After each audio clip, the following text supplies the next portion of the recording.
Hola, buenas. Somos el Grupo Cigalas y ahora, pues, si te puedes presentar un poco quién eres, desde cuándo eres educadora social, qué formación tienes y todo eso. Vale, soy Laura, tengo 33 años y terminé Educación Social en Lleida en el 2008. Por tanto, hace 11 años ya, 11 años que soy educadora. Antes de hacer Educación Social hice el ciclo formativo de Animación Sociocultural y después de Educación Social, al cabo de unos años, hice el máster de Agente de Igualdad de Oportunidades entre hombres y mujeres. Este sería el currículum oficial. Vale, ¿y dónde trabajas en la actualidad? Ahora estamos en la asociación Sensenboots, que es un proyecto. Sensenboots, la traducción en castellano sería sin tapujos o sin pelos en la lengua. Un proyecto para jóvenes que hemos iniciado hace 4 años y hace 2 años que estoy contratada por la asociación. Vale. ¿Y qué es lo que te motivó para ser educadora? Pues la verdad es que yo estuve en cuarto de eso y no tenía ni idea de qué hacer, ni a qué dedicarme. Y lo que sí tenía claro era que quería estar con personas. Pero claro, hay muchos ámbitos que se dedican a personas. Entonces, me fui a bachillerato sencillamente, me fui al científico en ese momento, el de Ciencias de la Salud, porque era el que me abría más puertas. Y cuando terminé segundo bachillerato seguía sin saber qué hacer. Así que me hablaron de... Lo que sí tenía claro era que no quería hacer selectividad. Entonces me fui a un ciclo que iba bastante conmigo y a partir de ahí ya me gustó, empecé a trabajar y entonces ya hice Educación Social, que era como la continuación. Y no me di cuenta de que realmente era lo mío hasta incluso unos años después de estar trabajando y después de haber estudiado Educación Social. Fíjate. Las que pasan. ¿Y cómo han cambiado tus motivaciones desde entonces? O sea, en base a lo que has dicho ahora, pues supongo que al principio tenías unas motivaciones y ahora tienes otras, ¿no? Sí. Una cosa que me atrajo mucho al principio de la educación social era que había muchos ámbitos. O sea, yo quería trabajar con personas, pero no me gustaba la idea de, no sé, hacerme educadora infantil y siempre dedicarme al mismo colectivo de personas. Entonces, la educación social sí que me abría todo un abanico, ¿no? Que podía trabajar tanto con peques, como con gente mayor, como con personas con toxicomanías, como con personas de riesgo, como muchos colectivos. Eso me gustaba porque creía que dentro del mismo ámbito podía abarcar muchos colectivos distintos. Y esto es una de las cosas que destaco también. Y como motivaciones, bueno, creo que la motivación principal es la misma, que es dedicarme a las personas. Aunque yo sí he cambiado durante todos estos años, pero creo que la motivación es la misma, poder estar ahí, ¿no? Para acompañar.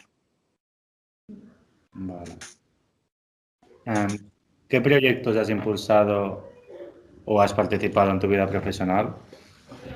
O sea, proyectos así un poco más en los que no hayas sido una empleada más, tipo en un trabajo tipo la web, un proyecto que hayas impulsado tú o participado. Vale, desde que empecé a trabajar, que he estado en varios sitios, pero siempre ha dado la casualidad que he estado con jóvenes, excepto unos años que estuve con discapacidad, pero siempre he estado con jóvenes con infancia en riesgo. Entonces, he estado en centros de acogida, en CRAES, en pisos asistidos, pero sí que mis dos experiencias más heavy o más significativas, 7 años en una UEC, que es una universalización compartida, en resumen, serían los 10, yo trabajaba en Mollerusa, una ciudad donde había 3 institutos, y era como un pequeño INSTI, que había 10, 12 alumnos, digo alumnos porque eran todos chicos, siempre, durante los 7 años, eran los alumnos que, políticamente correcto, causaban graves dificultades de convivencia en el centro. Eran los 10 12 alumnos más destroyers, entonces los 3, 4 de cada instituto. A eso adaptada intentábamos enseñarles cosas, sobre todo gestión emocional, sobre todo escucharse a sí mismos, a sí mismas. Sensenboots, que es un proyecto que iniciamos nosotras, que es precisamente trabajar con y para jóvenes y en torno a todo lo que tiene que ver con el autoconocimiento y el crecimiento personal, dar herramientas para que sean más felices. Es como, wow, una experiencia súper chula. Y sobre todo también que me ha abierto todo un campo de charlas y talleres para profesionales, para familias. Entonces eso es como, wow, ¿no? Es intentar dar herramientas a las personas referentes para que sean mejores referentes para esos chavales y esos chavalas, ¿no? Y esas chavalas. Sobre todo para los chicos y las chicas que hacen daño a los demás porque no se sienten bien, ¿no? Entonces eso es como mi misión ahora y es muy guay. Sí, la verdad que sí. Bueno, pues bueno, la siguiente pregunta iba sobre eso, sobre qué va el proyecto Sensen Boots, pero bueno, ya lo has contado más o menos. Si quieres añadir algo más.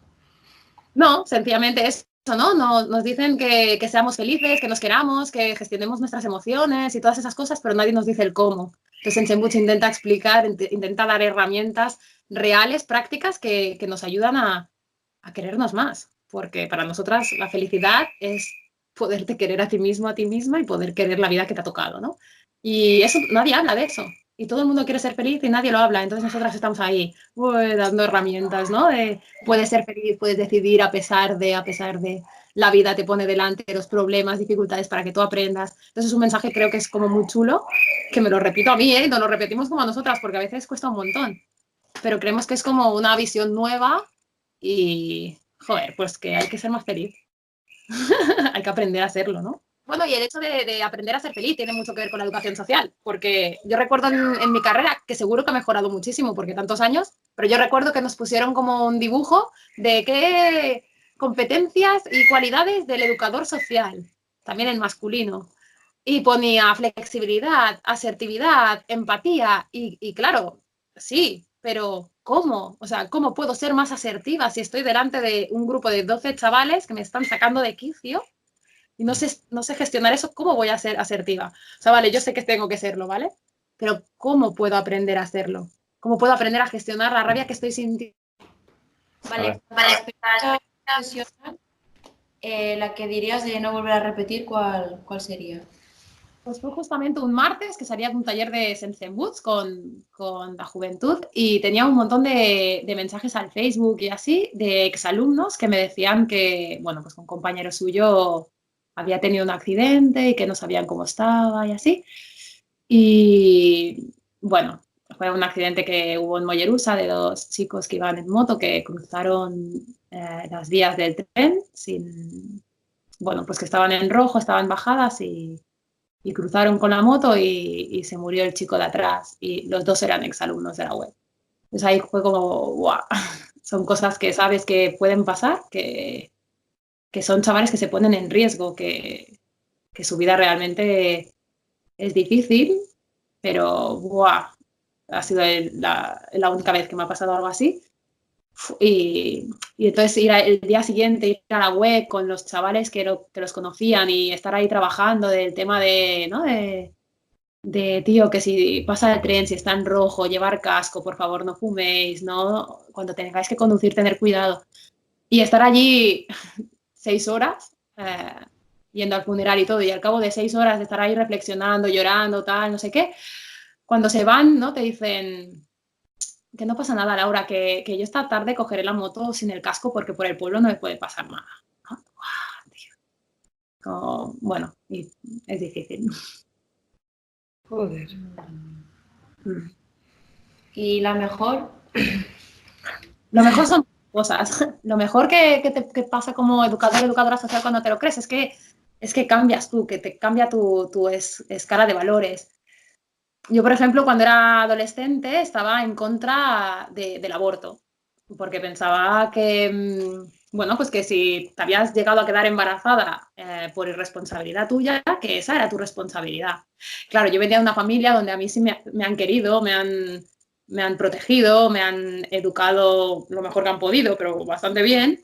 Y entonces esa era mi visión. Entonces yo recuerdo que en un CRAE había un chico con 14, 15 años que tenía a su madre en la cárcel. Estaba el chico y su hermana. Y una vez al mes se iban a verla y el chico venía una semana antes de ir, estaba fatal, y una semana después estaba fatal porque su madre le trataba muy mal y a su hermana pequeña le trataba súper bien. Y entonces yo no podía entender por qué cada mes él seguía yendo, porque no era obligatorio. Entonces pero no entendía por qué iba si le hacía tanto daño. Entonces un día, a punto de ir a dormir, le preguntas, y cuando le preguntas a un chico o a una chica, sencillamente te contesta y es genial. Entonces le dije, es que no entiendo por qué vas. Y sus palabras me cambiaron me cambiaron mi escala de valores. Me dijo, mira, Laura, si mi madre, que es la persona que más me tiene que querer en este mundo, me ve como un monstruo, es porque soy un monstruo. Buah, es que se me pone la piel de gallina aún. Entonces entendí que cuando una madre trata mal a su hijo, el hijo no deja nunca de amar a su madre, se deja de amar a sí mismo. Y entonces ahí entendí. Y ahí, por ejemplo, dije, guau, si no vamos a poder ofrecer un hogar lleno de amor, lleno de respeto y lleno de cariño, pues a lo mejor vamos a estar a favor de algunas leyes, ¿no? Porque es sufrimiento para siempre. Entonces ahí, por ejemplo, es que es una experiencia negativa, pero a la vez es como súper positiva, ¿no? Y de cosas así como varias, ¿no? Esta a lo mejor es la más potente. Entonces, como, wow, experiencias que me ayudaron a entender mucho la vida, las personas, ¿no? El funcionamiento de... Vale. Bueno, y, vale, ¿qué piensas sobre el papel que tenemos las mujeres en esta profesión? Bueno, yo pienso que las mujeres en la educación social somos muchísimas, como en todas las carreras de cuidar a las otras personas. Pienso que tenemos muchas cosas que aportar. Yo recuerdo en la UE que hubo 3 años que éramos 3 educadoras. Eran 12 chavales, 3 educadoras, y había gente que estaba como muy preocupada por nosotras. Y nosotras estábamos ahí tranquilamente, empoderadas, poniendo límites, metiéndoles caña. Y esos 3 años me gustaron mucho como dinámica. Además teníamos un comentario, ¿no? Porque claro, los chavales allí de 15, 16, ¿no? El que quiere ser el gallito, no sé qué, y siempre les decíamos, chicos, aquí en esta web no hay gallitos, aquí solo hay gallas, que son las que mandan. Y, entonces, y también está muy bien, porque a veces había familias extranjeras así que siempre buscaban como el referente masculino, ¿no? No, yo quiero hablar con el profesor. No, no hay profesores, hay profesoras. Tienes que hablar conmigo, ¿no? Entonces ahí también estaba bien, porque el machismo también en estos colectivos es heavy. Entonces, no, aquí las que llevamos el cotarro somos chicas, aquí las profesoras somos las chicas, aquí las que decidimos somos las chicas. Y eso está bien, porque si no, que era muy chulo, también trabajar con chicos, pero era como, quiero hablar con el profesor. Y entonces, y a mí me gustaba, ¿no? Como, no, la tutora soy yo y vamos a hablar conmigo. Y aquí yo soy la profe y tú eres el alumno. Y como marcando también, ¿no? Que sea chico o chica no tiene nada que ver con los roles que estamos haciendo. Y en cambio los chicos pienso que son menos y que está bien, ¿eh? Que en los trabajos haya paridad y que haya el 50% de chicos y de chicas para que puedan dar este ejemplo de masculinidad, de cuidado, de expresión de las emociones, pero con que son tan pocos, pues normalmente tienen los mejores trabajos. Lo voy a poner entre comillas, porque digo mejores trabajos significan los más remunerados y a lo mejor los que tienen más prestigio, porque en realidad todos los lugares son buenos, ¿no? Pero sí que, ostras, pues los chicos acaban siempre trabajando, pues a lo mejor para la Generalitat de Cataluña, que es donde se cobra más, ¿no? Porque necesitan esta paridad de 50-50. Tienen más oportunidades ahí.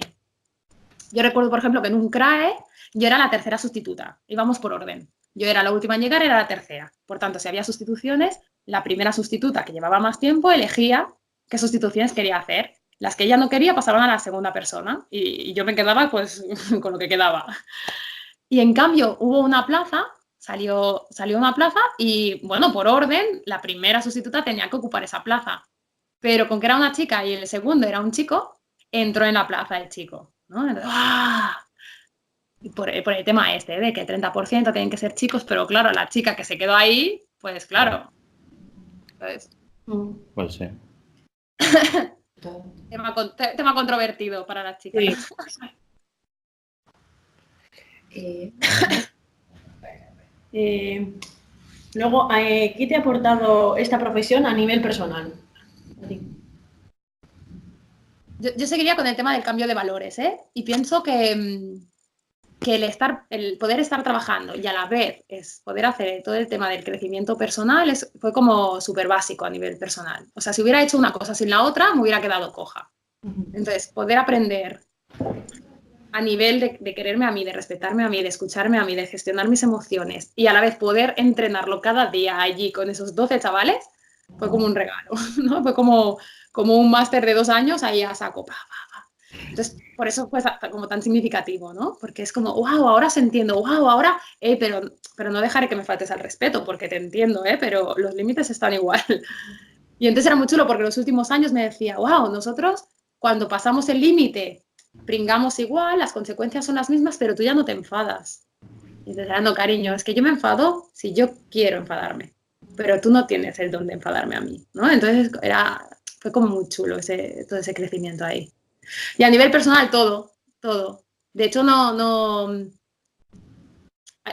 puedes desconectar una cosa de la otra. O sea, hay cosas que vives tan potentes en el trabajo que es que te las llevas a casa, pero es que te las llevas a casa, no te las llevas a casa, te las llevas en el alma para toda la vida. Y pienso que es la grandeza de la educación social. Cuando te lo crees, cuando quieres estar ahí y que te cambian y que creces y que en realidad lo que aprendes tú en comparación a lo que tú das, lo que tú das es nada en comparación con lo que te dan y con lo que puedes aprender tú. Entonces, como súper agradecida, ¿no? ¿Qué cambios has visto desde el principio de la profesión hasta ahora en la educación social? Por lo que me dicen mis compañeras, claro, yo ahora como estoy en Sensenbud, que es una asociación como muy de personas voluntarias y en otro ambiente, no te podría decir cómo está ahora el tema de la educación social a nivel... Es como que nosotros estamos un poco en una burbuja, ¿vale? Por lo que yo escucho de mis compañeras que están de directoras de algunos centros y así es, que por ejemplo con todo el colectivo MENA, no sé si lo conocéis, el no acompañados, en Cataluña la verdad es que se está disparando muchísimo. Personas que no han trabajado como educadoras sociales les están pidiendo que sean coordinadoras de centros porque están faltando centros, faltando gente y faltando de todo, ¿no? Entonces hay como bastante causa a ese nivel. También pienso que hay, por lo que veo y por lo que escucho, pienso que las educadoras sociales y los educadores sociales tenemos que tener claro que nosotras trabajamos cuando nadie trabaja. O sea, hagamos la carrera pensando que nos va a tocar trabajar seguramente de tarde, de noche y de fines de semana, que es precisamente cuando normalmente se necesita más trabajo, porque el turno de mañana en educación social es muy difícil. Entonces pienso que eso tiene que quedar muy claro porque a veces hablas con educadores, educadoras y te dicen que ellos quieren trabajar de 9 a 3. Y claro, es como, a mí me sopta porque pues entonces estás equivocado de carrera, porque de 9 a 3, pues si trabajas en un CRAE, sí que hay educadores, claro, y educadoras, pero, ostras, donde realmente puedes aprender y donde puedes aportar son las tardes, son fines de semana y son noches, ¿no? Para hacer todo ese acompañamiento, para poder crecer. Entonces, pienso que sí que hay como un poco de comodidad ahí, ¿no? De, no, es que yo quiero trabajar de lunes a viernes, de 9 a 3, y eso lo hacen en educación social unos pocos privilegiados y privilegiadas. Así que mucho ánimo porque nos tocará pringar. Lo sabemos. Y una cosa, explica lo que es CRAE porque aquí se llama diferente. Entonces, claro. CRAE es Centro Residencial de Acción Educativa. Es un centro donde los menores, las menores que no pueden estar en sus familias por diferentes causas, negligencia, violencia, pues tienen que estar en un centro. Aquí se llaman hogares funcionales o hogares. Vale.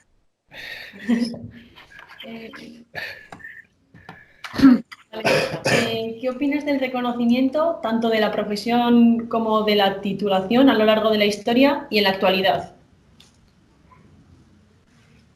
Pienso que la educación social siempre ha existido y que hace relativamente poco se ha hecho una carrera con su certificado y que hay trabajos que solamente lo pueden hacer educadores y educadoras tituladas y eso está bien para proteger la profesión. También os tengo que decir que yo he trabajado con personas que no eran educadoras sociales a nivel formativo, pero que eran muy buenas en el lugar de trabajo. Entonces también es como un trabajo que te tienes que formar, pero que después hay como mucho más, ¿no? Y que hay personas eso, que la formación no la tienen, pero que realmente ahí en el día a día con los usuarios y las usuarias son muy, muy buenos, porque hay como toda esa parte personal. Pienso que la educación social es muy buena, porque la herramienta eres tú eres la herramienta de trabajo. Entonces, que ahí también nos tenemos que cuidar, porque si, claro, es como un taller mecánico, ¿no? Si yo soy mecánica y no tengo mis herramientas bien, no puedo trabajar. Entonces, normalmente los educadores y educadoras nos olvidamos de que mi herramienta para trabajar soy yo. Y entonces no me cuido. Entonces, ver que me cuido a mí significa cuidar mi trabajo, cuidar a las personas. Cuidarme a mí significa cuidar al resto. Es algo tan simple, pero que cuesta tanto de hacer. Y pienso que cada vez estamos más reconocidos, reconocidas, pero mira, os explicaré un poco cuando trabajaba en la web. Yo trabajaba, como os decía, con los 10, 12 alumnos del instituto que nos derivaban a nosotros, pero que los alumnos seguían siendo del instituto. Eso significa que en principio era como una profesional de un instituto, en teoría. Sencillamente estábamos en otro sitio. Pero la empresa que llevaba donde yo estaba era privada, no era pública. Por tanto, podía hacer el mismo trabajo que cualquier persona en un instituto a nivel público, pero que yo cobraba sueldo de privado. Eso significa una gran diferencia. Entonces, mucho en educación social pasa esto, ¿no? Que sencillamente se entra en concurso, las empresas se presentan y cuando, bueno, ya se sabe, ¿no? Cuando es con empresa privada, pues los convenios son distintos que en la pública. Entonces, a lo mejor sí que falta poner servicios públicos, directamente públicos, para cuidar más a los educadores y a las educadoras sociales. Cierto es. Sí, uy. Vale, y hablando un poco de lo que es la formación e investigación, ¿qué papel ha tenido para ti la formación, tanto inicial como continua, en tu desarrollo profesional? Para mí la básica ha sido la continua. Para mí, yo también os tengo que explicar que después de hacer el ciclo formativo, mi único objetivo de la universidad era tener el papel para poder trabajar de educadora social. Por tanto, me perdí muchas cosas que podía haber aprendido en la carrera. Para mí era un simple trámite en ese momento la carrera. Por tanto, podríamos decir que me perdí 3 años de experiencias y de vivencias que me podría haber dado la universidad y que yo de alguna manera me cerré porque yo solo quería el título. Así que ya que estáis ahí, aprovecharlo, aprovechar todo. Y entonces para mí el básico ha sido la formación continua, ¿no? Lo que creo que realmente me enseñó a estar ahí.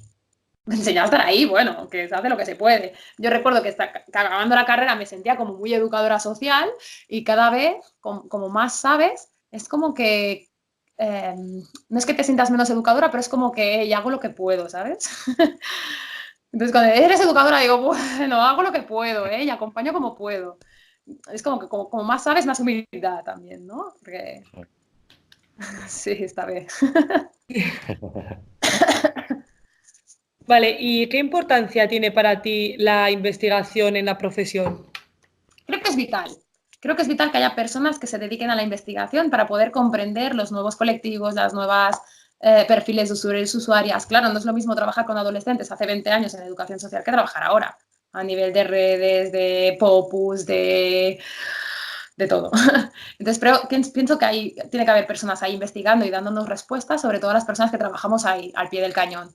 Yo soy de las que la investigación no mucho, ¿vale? Entonces pienso que es muy importante para que nos den herramientas a las personas que estamos ahí, ¿no? En primera fila, para poder cada vez hacerlo mejor. Y pienso que tiene que haber las dos cosas, ¿eh? Personas que están ahí investigando y personas que están ahí, a primera fila, en el pie del cañón. Y que si nos complementamos y trabajamos conjuntamente, funcionará. Eso es. Y Vale, y bueno, ¿qué importancia tiene para ti las emociones y su gestión en nuestra profesión? Es básico. Sí, Yo diría que es como lo transversal. Porque, claro, a veces tenemos la sensación de como voy a trabajar y cierro la puerta, ¿no? Y me olvido de las cosas que han pasado en casa o no sé dónde, no sé nada, y entro, yo estoy al 100%, y es mentira. Todo lo que yo vivo me lo llevo conmigo. Era muy guay porque en la web éramos tan poquitos que tú entrabas por la puerta y los chavales ya sabían cómo estabas. Ergo, al revés. Entraba un chaval y tú ya sabías que ese chaval ese día no. Y entonces es como muy chulo el poder gestionar. A veces nosotros entendemos gestionar las emociones desde me miro, qué estoy sintiendo ahora, qué me está diciendo el cuerpo, qué pensamientos están potenciando que esté sintiendo eso y a partir de ahí expresarlo también, ¿no? Poder llegar a las 8 de la mañana y poder decir, chavales, hoy estoy muy enfadada, ¿no? Y te das cuenta que chavales de 15 años, que son los que crean grandes dificultades de convivencia en el centro, te miran y te dicen, no pasa nada. Y de alguna manera te cuidan, ¿no? Y es genial. Yo pienso que que la gestión emocional se basa en verte tú, aceptar lo que sientes, expresarlo de una manera saludable, que no te haga daño a ti, que no te haga daño al resto, y poder expresar y poder dar permiso. Y pienso que, claro, yo pensaba en el principio que eso sería mostrar mi debilidad, ¿no? Delante de los chavales. ¿Qué pensarían los chavales si era súper profe? super profe. La super profe les dice que está enfadada hoy o que está triste. Entonces mi sorpresa fue cuando lo expliqué y no pasó nada y estaba bien y todo el mundo se siente triste. Y si tú te sientes triste y puedes expresarlo, les das permiso para que puedan expresarlo ellos y ellas también. O sea, no consiste en ser la educadora perfecta, consiste en ser la mejor educadora que tú puedas ser.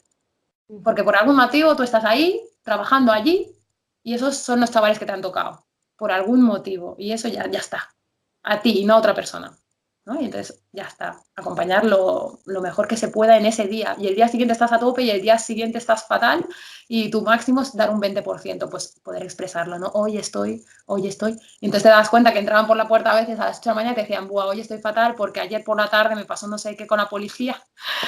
Y entonces ves que la primera hora de WEC es muy potente porque podemos expresarnos, podemos sentirnos bien y a partir de ahí trabajar. ¿Qué pasa normalmente en los centros educativos? Que tú vas con una mochila de emociones, de historias, nada, no sé qué, te vas a clase y a las 8:05 de la mañana te están explicando la guerra civil española o la Segunda Guerra Mundial. Y dices, eso tiene que ver poco con mi vida y me importa bastante poco ahora mismo. Y es así, y así perdemos a muchos chavales y a muchas chicas porque no los escuchamos, tío. Entonces, gestión emocional básico. Asignatura. Y en este nivel, ¿qué es lo más duro de trabajar en tu ámbito? Emocionalmente. Eso es, sí. Para mí lo más duro era ver que los usuarios, las usuarias que están ahí, que hacen lo mejor que saben y que pueden, pero que a veces saben poco. Y ver que hay un chico que te quieres muchísimo. Cuando digo querer, significa que quiero lo mejor para él, quiero que sea feliz. Y entonces que hay un alumno que tú le quieres, que deseas lo mejor y que todas las decisiones que está tomando en su vida le hacen daño. Es como, a veces da la sensación como que están buscando el sufrimiento, o sea, que vienen del sufrimiento, que de alguna manera deciden todo en su vida buscando el sufrimiento como que es lo único que conocen y como, ¿no? Y es una sensación como muy difícil, ¿no? Porque tú estás ahí, estás intentando acompañar y a ti te gustaría que decidieran otra cosa, pero no la deciden, y entonces a ti te hace daño. Entonces, ¡fum!, cuando te das cuenta de que él es el protagonista de su vida, digo él porque te estoy imaginando a los chicos de la WEC, cuando él es el protagonista de su vida, tiene derecho a decidir sobre su vida y tiene derecho a equivocarse 1.000 millones de veces, se hace un poquito más fácil. Pero ver ahí que sufre y que sufre y que sufre y que sufre y que sufre y que sufre, ¿no? Es como... Entonces repetirte, ¿no? Tiene derecho a equivocarse. Y a lo mejor necesita una más para aprender, a lo mejor necesita una más y también darte cuenta que eres tú la que quiere que lo haga distinto. Y eso habla de ti, ¿no? Entonces también ahí hay como un trabajo. Pero se hace difícil de sostener, ¿no? Acompañar a veces tanto sufrimiento es difícil a veces. ¿Y cómo puedes gestionar tú el equilibrio ese entre involucrarte y desconectar? A mí la palabra desconectar no me gusta, porque es como, cuando hablamos de desconectar es como si tuviéramos varias vidas. Es como la vida familiar, desconecto, tengo la vida de estudiante, desconecto, tengo la vida laboral. Entonces no es verdad, no desconectamos nunca, porque no tenemos 3 vidas, tenemos una. Entonces de desconectar no me gusta mucho. ¿Cuál sería el equilibrio? Pues creo que es el hándicap de la educación social también. Porque a veces han pasado cosas y te vas a casa y a mí me pasaba, ¿eh? A mi compañera no. Mi compañera salía de la web y ya está. Yo a veces a las 8 de la tarde me venía la iluminación y le enviaba un WhatsApp. Ostras, mañana he pensado de hacer esto, esto y esto, porque puede ir muy bien, porque como hoy ha pasado esto, y me contestaba y me decía, tía, ¿qué haces? Son las 8 de la tarde, por favor. Y digo, no, pero es que se me ha ocurrido así de repente. O sea, a mí me pasaba eso. Bueno, y me gusta que me pase, ¿no? Porque a veces pues es como recuerdo una fiesta de final de curso con un grupo, de los 7 años fue como el grupo más significativo, que hubo más chavales, y recuerdo que la fiesta de final de curso se me ocurrió volviendo de la playa un domingo. O sea, estaba en el coche y dije, ¡oh! ¡Lo tengo! Y entonces empecé a enviar WhatsApps a mis compañeras diciéndome, pero tía, estás loca. Y digo, sí, vamos a hacer una fiesta y van a flipar porque van a llegar a las 8 y vamos a tener una discoteca montada con la barra, con cóctel sin alcohol y música y no sé qué. Domingo, 8 de la tarde, volviendo de la playa. Y fue súper guay, ¿eh? Pero entonces yo creo que no se puede desconectar. Yo al menos no puedo desconectar y en realidad tampoco quiero. Porque los aprendizajes que hago como educadora social me ayudan a ser mejor madre. Yo a mi hijo, cuando me voy a Sense mucho a trabajar, le digo, cariño, me voy a trabajar, pero que sepas que estos momentos me hacen mejor madre. Porque me voy a una charla a hablar de bullying con familias. Pero ¿sabes qué pasa? Que las cosas que les digo a ellos y a ellas, en realidad me las estoy diciendo a mí. Y cuando vuelvo a casa, me he refrescado que te tengo que respetar, he refrescado que tengo que acompañar tus emociones, he refrescado que... Entonces, todo esto me ayuda a ser mejor madre. Por tanto, no hay desconexión, hay conexiones. Mm. Vale, siguiente pregunta. ¿Cuáles son las habilidades más importantes que tiene que tener un educador o educadora? Pues esto lo he estado pensando mucho.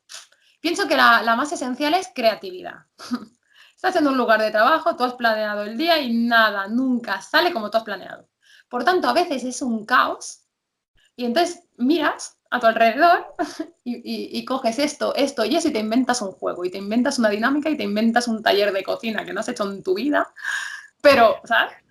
Y yo pienso que la creatividad es básica y es guay porque te la potencia la educación social y luego la tienes para siempre. Estás con tu hijo, con los amigos, las amigas y siempre tienes como ideas raras, pero que funcionan. Entonces es como creatividad al poder, flexibilidad por eso. Porque si eres como muy rígido, muy rígida, he planeado que de 8 a 9 vamos a hacer esto, de 9 a 10 esto, y llegan las 2 de la tarde y no has hecho nada de eso. Porque te ha venido un chaval que no sé el qué, y entonces lo has cogido, ha pasado no sé qué, hemos hecho asamblea porque esto es más importante, porque... Y eso, pues a lo mejor eso que tenías planificado en 3 horas lo haces en 3 semanas. Entonces es flexibilidad, es tranquilidad. Lo bueno que tiene la educación social es que, como trabajamos con colectivos difíciles, no tenemos como un protocolo. Por ejemplo, yo trabajaba en la web y en teoría tenía que dar unos contenidos. Pero como los chavales esos eran los que eran, con el perfil que eran, pues tampoco nadie nos pedía que les estaban, o sea, que tenían que saber las raíces cuadradas y las derivadas o no sé qué. Decían, haced lo que podáis. Entonces eso era guay, porque entonces nosotras podíamos trabajar lo que nosotras considerábamos importantes, que era la gestión emocional, el tema de estar, de saber ser, de que se quisieran a ellos mismas, ¿no? Y Entonces la educación social tiene eso también, que hay como mucha libertad también para que tú hagas y deshagas. Para lo bueno y para lo malo, claro. Si las educadoras están ahí a tope, guay. Si no, a lo mejor es un caos, ¿no? Pero también tiene esa parte buena también.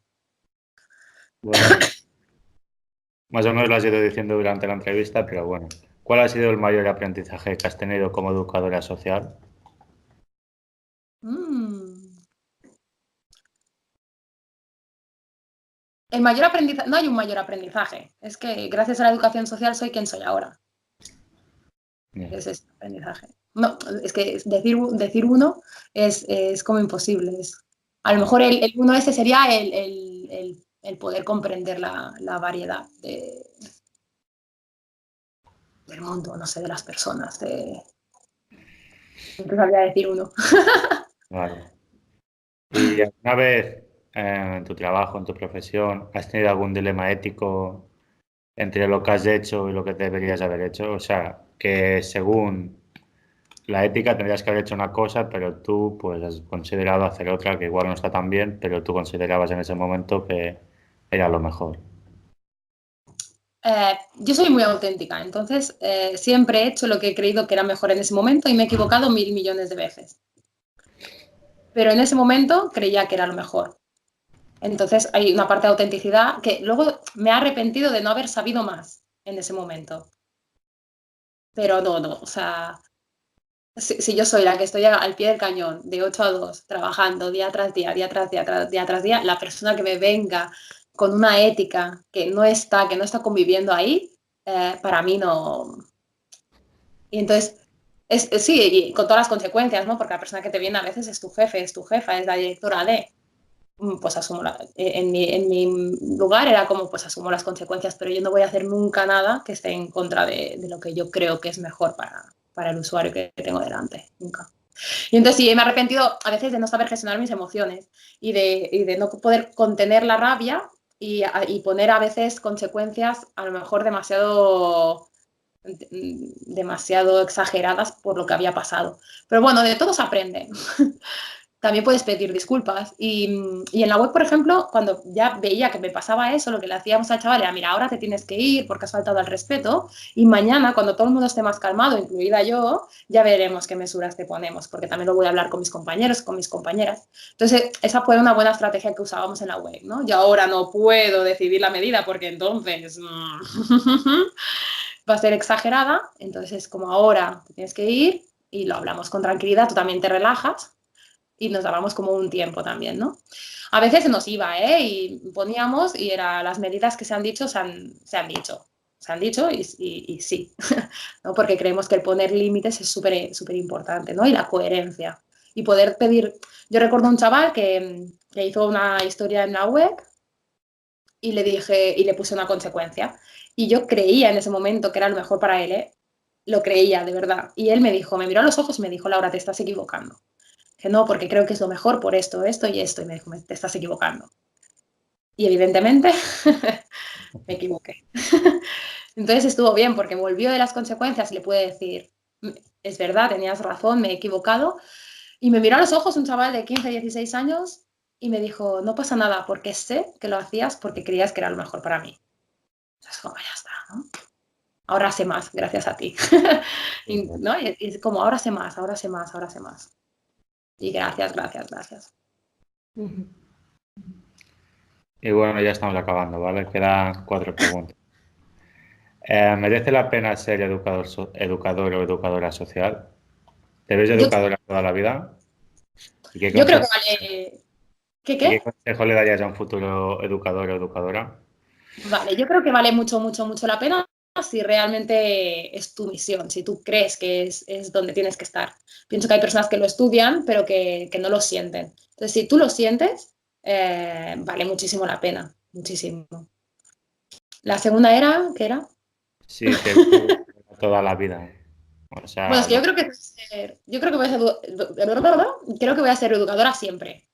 Pero creo también que a medida que pasan los años vas evolucionando. Igual que empecé al pie del cañón en un centro con menores, tal, tal, tal, tal. Ahora, por ejemplo, estoy gestionando una asociación con parte de gestión, con charlas para familias, desde otro punto de vista, ¿no? También desde ahí, con los jóvenes y las jóvenes, pero como ampliando la mirada, ¿no? Entonces pienso que dentro de 10 años no me veo haciendo lo que estoy haciendo ahora, sino habiendo evolucionado. No sé quién sabe, oye, dentro de 20. O a lo mejor no, ¿eh? Y no pasaría nada. Pero sí que creo que hay momentos para todo y yo creo que de los 20 a los 30 trabajé como 50, 60 horas a la semana en diferentes sitios aprendiendo a saco como una esponja y que ahora es otro momento, ahora es momento de ser madre, de poder ver cómo crece tu propio proyecto, ¿no? Con todo lo que eso implica, ¿eh? De pedir subvenciones y todas esas historias que para mí son como, wow, pero como, ¿no? Como evolucionando para otro sitio. ¿Y qué le diría, esta sí que me acuerdo, qué le diría a un futuro educador, educadora? Que disfrute mucho, que si está estudiando ahora, que disfrute mucho, que aprenda mucho, que siga aprendiendo siempre y que sobre todo, la persona que tienes delante, sea un usuario, usuaria, compañero, compañera, que la tienes ahí para que tú puedas aprender algo. Y que como más difícil es esa persona para ti, mayor es lo que puedes aprender. ¿No? Entonces es como, es que este chaval, es que este compañero, entonces, vale, ¿qué puedo? ¿Por qué me está generando este malestar? ¿Por qué me da ¿no? ¿Por qué a este? Y normalmente es porque me enseña mis sombras, me enseña lo que a mí no me gusta de mí.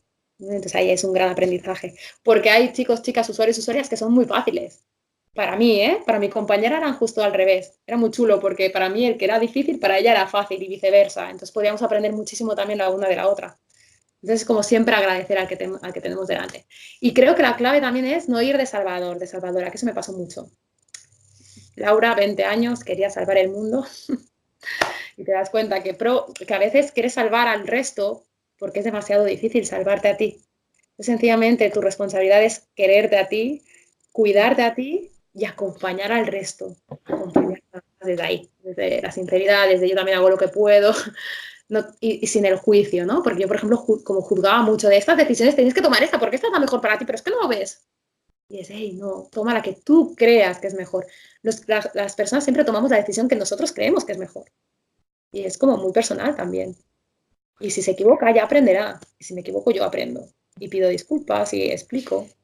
Y mucha sinceridad, y mucha autenticidad y mucha coherencia, pienso. Y nada, que a disfrutar y hacerlo lo mejor que se sepa. Y si nos toca un súper educador, educadora social al lado trabajando, no vamos a tener envidia, vamos a aprender un montón. Porque a veces también nos dicen que tenemos que competir entre nosotros y entre nosotras, y no es verdad. Tenemos que aprender entre nosotros y nosotras, ¿no? Y quitar esta competencia contra los demás, contra nosotros mismos. Soy como soy y doy la mejor versión de mí cada día. Y cada día es distinto y cada día tengo mis neuras y mis historias. Y tú tienes las tuyas y entonces nos juntamos y hacemos un caos y hacemos lo que podemos. Vaya rollo, ¿eh? Una vez que acabaste la universidad, cuando fuiste a trabajar a la web, ¿te costó amoldarte o A mí personalmente me cuesta un poco adaptarme a los sitios.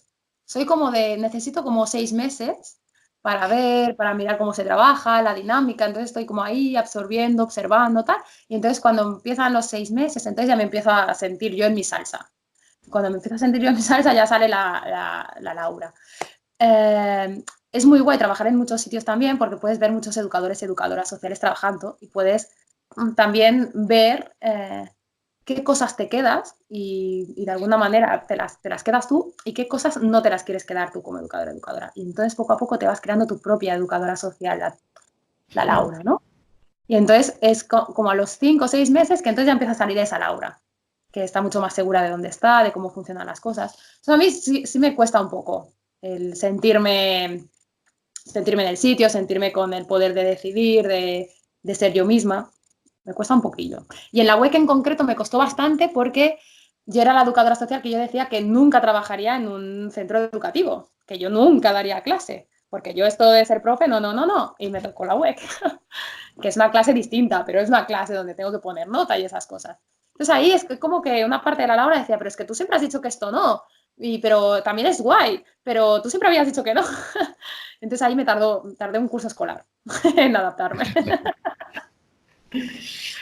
Pero bien. En todos los sitios donde has trabajado, ¿en algún momento has tenido ganas de abandonar? Muchas, pero sobre todo no tanto por el trabajo, sino porque... No por el trabajo, sí, porque es que ya no puedo más, no sé qué hacer ya, ¿no? O sea, en la web, por ejemplo, en los centros también, ¿no? Lo que te funcionaba con un chaval no te funcionaba con el otro para nada y tenías que inventarte una nueva manera y una nueva historia y a veces inventabas, no encontrabas nunca la manera y era como es que no soy suficiente para estar aquí, necesitan a alguien mejor que yo, por favor. Entonces, sí. Y de abandonar, te explicas y dices, no, tía, ¿por qué tal? Y esto ayuda también. Estás aquí porque tienes que estar y seguro que puedes aportar, vamos a inventarnos otra manera, a ver si este chaval... Y entonces rodearte mucho de la gente, ¿no? Y recordar por qué te hiciste educadora. Que, por cierto, no os he explicado cuándo descubrí que sí quería ser educadora, ¿eh? Pero bueno. Explica. Explícala, que es la siguiente pregunta. Es muy poético, ¿eh? Esto. Ya era educadora social y ya trabajaba y todo, ya hacía años. No. Yo cuando me hice agente de igualdad me di cuenta de que las chicas y los chicos nos dedicamos profesionalmente a cosas que de alguna manera nos han inculcado. Claro, yo cuando descubrí que el 90% de las personas que se dedican a ayudar a las personas eran chicas, dije, joder, pues no sé si lo he decidido yo por ser yo o lo he decidido porque de alguna manera se dice que las chicas tienen que hacer, ¿sabes? Entonces ahí tuve como una crisis existencial, profesional y existencial y personal y de todo. Y entonces miré un domingo por la tarde estas películas que hacen Antena 3. ¿Sabéis esas pelis de la típica profesora que llega nueva a un instituto súper chungo y que al principio era súper mal, pero luego estas las veía yo cuando era pequeña y me encantaban y hacía años que no las veía. Y un domingo por la tarde me encuentro una peli de estas, me la pongo a mirar y me empieza, es que es muy cutre, pero me empieza como a hacer mariposas el estómago. Otra vez, como cuando era niña y veía esas pelis. Y ahí fue cuando, tía, es que es esto lo que tienes que hacer. Es que te lo está diciendo el cuerpo. ¿Cómo puede ser que te hayas olvidado de esto? Y entonces ya está, era esto. Tengo que ser, ¿sabes? Tengo que ser esto. Esta es mi misión de vida. Es poético, ¿eh? Es muy cutre. Esto Es bonito. ¿Eh? Esto a lo mejor lo tenéis que cortar, ¿eh? Yo no sé. Esto quedará bien, quedará bien. Ya estarían todas las preguntas, Laura. Perfecto. Si quieres añadir algo más. Sí, yo añadiría una última cosa que se me ocurrió el otro día, que es claro, yo soy madre ahora de Sam, que tiene 2 años y medio. Entonces, durante toda mi carrera profesional, imagínate, 11, 12 años trabajando, tú aprendes y coges hábitos. Entonces, uno de los hábitos que yo he aprendido era en prevenir antes que curar. ¿Qué significa? Me voy con mi colectivo de 12 chavales a una excursión, ¿vale? Y uno de los chavales, qué sé yo, deja la chaqueta en el banco. Y entonces viene el otro y ve la chaqueta y yo ya le estoy viendo la cara de que quiere hacer algo con esa chaqueta. Entonces, con que yo ya observo esto, automáticamente es, no cojas la chaqueta, la cojo yo, la guardo. O sea, de alguna manera me han enseñado a anticiparme antes de. En la web, por ejemplo, había una norma que es muy absurda, pero que nos funcionaba mucho, que era no nos podemos tocar, porque los chavales a veces empezaban como Sí. y en 15 segundos, no sabes cómo, se estaban peleando. Entonces era como, hey, respetamos ¿no? el espacio de cada uno, por favor, no chinchamos. Entonces, sin querer, empiezas a anticipar, y cuando eres madre, ¿qué haces? Te anticipas. Entonces tengo a mi hijo de 1 año, año y medio, que está en la plaza, en el parque, no sé qué, y se le cae un juguete, se olvida y veo a un niño que está mirando el juguete y a mí me empiezan a sonar todas las alarmas, ¿no? Y entonces es como, frena, ¿sabes? No es el colectivo, no estás trabajando, son peques de 1 año y medio y que si tú te anticipas estás sobreprotegiendo. Buah, y ahí es, por ejemplo, mi trabajo está ahí ahora, ¿no? Es como de alguna manera desaprender eso que me ha servido tanto como educadora social en esos sitios, pero que ahora con mi hijo no, porque si lo hago, le estoy haciendo daño, ¿no? Y es como, wow, y desaprender cuesta muchísimo más que aprender. Así que ahí estoy, ¿no? A lo mejor sería como lo único negativo que... Negativo tampoco, ¿eh? Porque, oye, cada herramienta en cada sitio, ¿no? Pero sí que estoy como muy enganchada ahí y me cuesta, ¿no? Me cuesta estar ahí pendiente, a ver cómo reaccionan. A lo mejor el niño coge el juguete y mi hijo no le pasa nada, ¿sabes? Pero ya estoy ahí sufriendo. Entonces, estoy ahí, ¿no? A lo mejor sería el punto este. Y creo que ya está, ¿no? Creo que después colgaré y pensaré en un montón de cosas, pero bueno, eso me pasa siempre. Bueno, pero si te quieres grabar después de colgar y luego nos lo mandas y lo añadimos al vídeo, no pasa nada. O sea, sí, bueno, y si no, pues mira, lo dicho está y lo que no, pues es que no. Ha estado muy bien la entrevista, muchas gracias, Laura. Gracias. Muchísimas gracias, sí. Hemos estado 1 hora casi por esta hora con nosotros y nos ha servido de mucho para aprender.